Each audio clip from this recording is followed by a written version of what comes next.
So to understand how carbon credits are changing and how your shoes can actually save the world, let's start exploring how much traditional carbon credits change the world. For you to understand it, I first have to introduce you to market-based climate policies. You can imagine that the most easy way to cut carbon emissions is for governments to put massive restrictions on businesses, like strict taxes, disallowing them to pollute, so on and so forth. Essentially putting roadblocks to the polluting aspects of their businesses. But this will potentially hurt their revenue and might bankrupt loads of the companies. Though that might be the easiest solution, it might not be the best. So instead, defined in the Kyoto Protocol, 192 countries made a new idea: to make carbon credits. Each credit represents 1 ton of carbon emissions, and each company would be given a permission to pollute a certain amount of credits.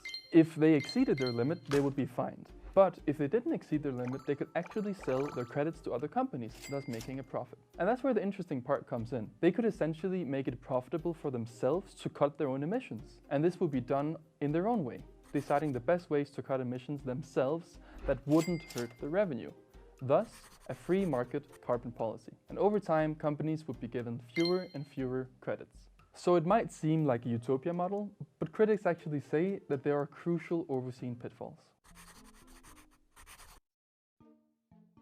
In October of 2019, a French gas tanker docked to the port of Dapeng in southern China. The company, called Total, proudly marked the gas as carbon neutral because they bought credits from a now 10-year-old wind farm in northern China. And this presents the central problem with carbon credits. The wind farm was established and well working before the carbon credits were purchased from them, meaning that without getting the money from Total, they would have actually continued their activities anyways, marking the impact of the carbon credits zero. It's not the first time that corporations back carbon neutral projects with their contributions not having additional value to the carbon project. And it might be confusing, but here's the key word: it's additionality. The Carbon Offset Guide, written by the Greenhouse Gas Institute and Stockholm Environment Institute, states that additionality is essential for the quality of carbon offset credits. If their associated greenhouse gas reductions are not additional, then purchasing offset credits to show that you're carbon neutral actually will make climate change worse. It's a super interesting topic, but I won't get more into this. If you'd like to see a video where I go deeper into the topic, let me know in the comments. But now let's move to the most interesting part of the video.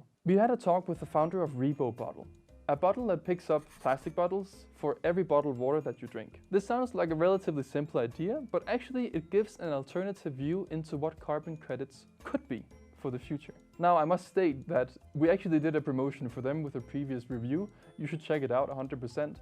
This is not a promotion. They don't even know that we were making this video. We were just quite inspired by what they said. Their vision is to reinvent consumer goods for countering the climate crisis. And the best part is, it doesn't just stop at the bottle. Imagine if our everyday objects were designed in a way to counter the climate crisis effectively. Let's say for every kilometer that you walk in your carbon shoes, you plant a tree. Or for every vegan, organic, homegrown meal that you eat with your carbon fork, it removes 1 ton of methane from a cattle farm. So of course, in this scenario, the carbon reducing actions that you make with these items must be beneficial for you also. For example, Rebo measures your water intake, helps you stay hydrated, and even shows you every public drinking fountain where you can refill the bottle. And the best part about this is that you don't have to do anything. So this means that the earlier that you start with these products, the more impact that you will have. But that makes it super easy for you, because then imagine that you have a lineup of different items that are, let's say, offsetting your carbon footprint. Of course, you have the time to limit your carbon in different ways. But there is a central criticism to this approach, and it's actually something I've been saying for a couple of years. I don't personally think that consumerism is a good solution for climate change. Like, you see all these eco products that you can buy, that you can offset, you can buy this organic soap, that whatever.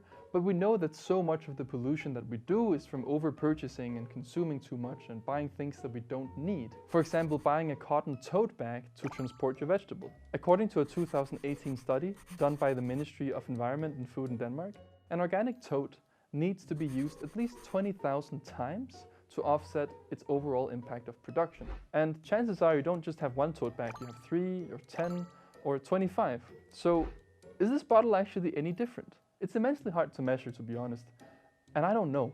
The Rebo team, I know, have followed strict production guidelines and are awaiting the gold standard accreditation for their production, but still the calculation is too complicated for me to give insight. All I'm saying is that we need to always be slightly skeptical about people asking us to buy something for the health of the environment. But let me just give you some numbers. Considering that you're supposed to drink around 2 liters of water daily, with Rebo you could potentially remove 730 plastic bottles from the ocean per year. And because Rebo is designed to last, you could potentially save over 7,300 plastic bottles from the ocean in, let's say, 10 years, and never have to buy a plastic bottle again. So Rebo is actually trying something quite new, trying to redefine what a carbon credit is. And we believe that this new version of carbon credits can be an effective way to help the environment. I love to see a world where my everyday items were helping me offset my carbon footprint, but we can't be sure until more research is done on what difference it has and if the effect of the production of it can be justified compared to the materials that they use for production. So, do you see carbon footprints evolve into your daily life? And what do you think?